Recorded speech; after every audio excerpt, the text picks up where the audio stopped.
ખાલી તમે એક સારી ઇંગ્લિશ મીડિયમ સ્કૂલમાં તમારા બાળકને મૂકી દીધું અને એનું એકેડેમિક્સ સારું છે, ટ્યુશન સારું ગોઠવી દીધું, એકાદ બે સ્પોર્ટમાં એ કંઈક સારું city level state level manage કરી ગયો એટલે I wonderfully raise the kid, એ તમારે માનવાની જરૂર નથી. Right. How better he fits the ecosystem of society, એની કેર કરવાની છે. એટલે આપણે ખાલી પ્રોફેશનલ્સ નથી જોઈતા, સ્માર્ટ પ્રોફેશનલ્સ જોઈએ છે.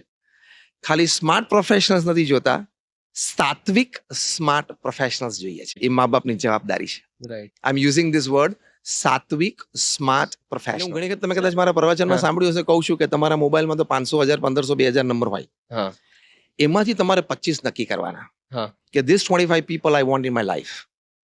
કોઈ પણ સંજોગોમાં 25 વ્યક્તિ મારા જીવનમાં રહેવા જોઈએ. પછી પ્રસંગે, વ્યવહારે, બોલચાલમાં એ વ્યક્તિનું વાંક હોય તો મારે જ સોરી કહેવાનું.